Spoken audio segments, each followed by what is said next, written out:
Welcome to CoreLogic's update on housing market conditions for June 2019, brought to you by onthehouse.com.au. We saw a variety of outcomes and announcements through the second part of May and into early June that are likely to bode well for the housing market, including stability in the federal government, an announcement from APRA that borrower serviceability assessments were likely to improve by late June, and the RBA cut interest rates to a new record low on June 3rd.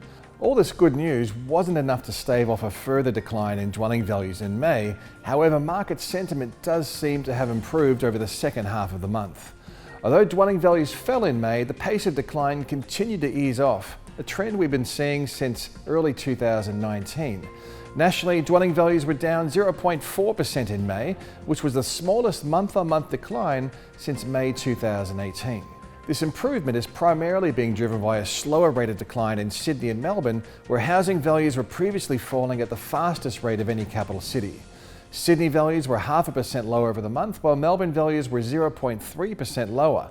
That's the smallest decline in values across both cities since March last year. In other cities where housing market conditions have generally been more resilient to a downturn, the trend is the opposite. Hobart values have tracked lower for 2 months running, taking the rolling quarterly change in values into negative territory for the first time since early 2016. And with Canberra values 0.2% lower over the month, the quarterly rate of growth remains only slightly in positive territory at 0.2%. While the pace of value falls has eased across some cities, the Australian housing market remains in a geographically broad-based downturn. Adelaide was the only city to avoid a slip in housing values over the month, and in the rest of state areas, South Australia, Tasmania and the Northern Territory were the only regions where values rose in May.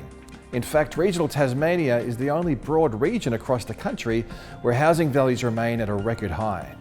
The slower rate of decline is also visible in higher auction clearance rates through the month. The last week of May saw Sydney clearance rates break the 60% mark for the first time in a year, while Melbourne clearance rates have held around 60% over 3 of the past 6 weeks. Although clearance rates remain low relative to several years ago when housing market conditions were much stronger, the improved performance at auction aligns with the easing rate of decline. Since peaking in October 2017, national dwelling values have reduced by 8.2%, with values across the combined capitals down 10.1%, while regional values have been more resilient, falling by 3% since peaking. Larger capital city falls have been recorded in Darwin, which is down nearly 30%, and Perth, where values are down by 19%, as well as regional WA, where the mining downturn has led to persistently weak economic and demographic conditions that have weighed heavily on home values. These regions now represent some of the most affordable housing markets around the country, a factor which explains the high proportion of first home buyer participation in these markets. The last time values were this low in Darwin was back in March 2007. In Perth, values were previously this low in April 2006, and values haven't been this low across regional WA since July 2005. Brisbane housing values were down 0.5% in May, with falls confined to the detached housing sector. Unit values actually rose 0.1% over the month, breaking a long-running trend of falling values. The oversupply that's weighed down the Brisbane unit market has mostly been absorbed due to the combined factors of less construction activity together with rising population growth.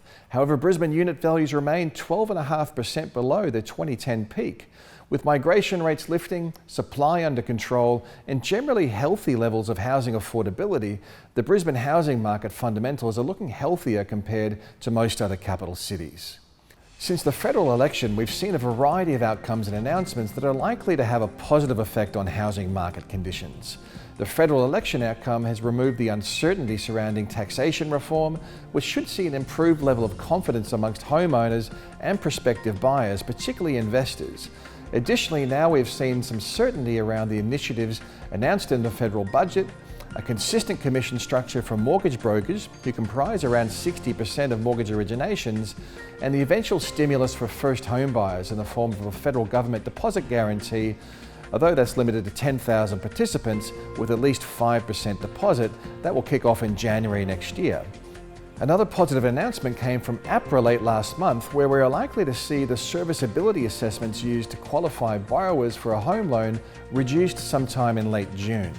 dropping the interest rate serviceability test from the current level of 7.25% to a 2.5% buffer above the going mortgage rate will help to improve access to credit and enable some borrowers to obtain a larger loan. One of the factors contributing to less activity in the housing market has been the challenge involved with accessing credit.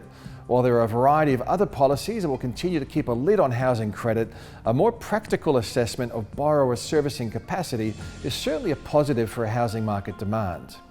Another factor that should support housing market conditions is lower mortgage rates. The RBA cut the cash rate by 25 basis points in June. Mortgage rates are already around the lowest level they've been since the 1960s, and we're seeing lenders passing on most, if not all, of the rate cuts through to home loan mortgage rates.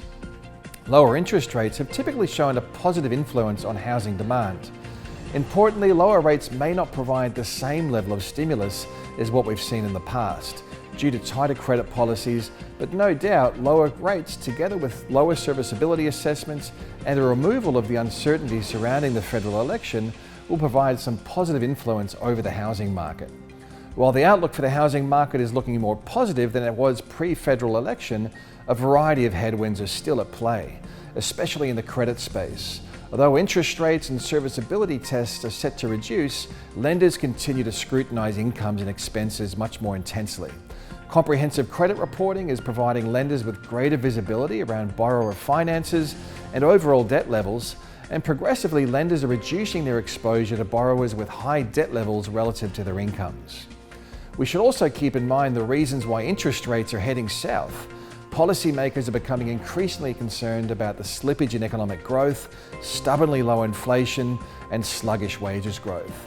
Economic growth over the first quarter of 2019 was the lowest since the global financial crisis. The labour market is seeing some cracks emerge, and global trade tensions remain high. If the economy continues to lose momentum, we could see further weakening in labour markets and a continuation of weak wages growth, which will continue to restrain household consumption, which is the most significant contribution to the Australian economy. In closing, there's no doubt policymakers and regulators will be keeping a close eye on the housing market. If we see housing values surging higher on the back of increased stimulus measures, we may see macroprudential or other policy levers being pulled in an effort to provide house price stability, while at the same time supporting an improvement in economic activity. However, the more likely scenario is an earlier levelling in housing market conditions than we previously expected, followed by relatively steady conditions, at least at a macro level. With the housing market changing so rapidly, make sure you're staying up to date with the timeliest updates on the housing market at www.corelogic.com.au.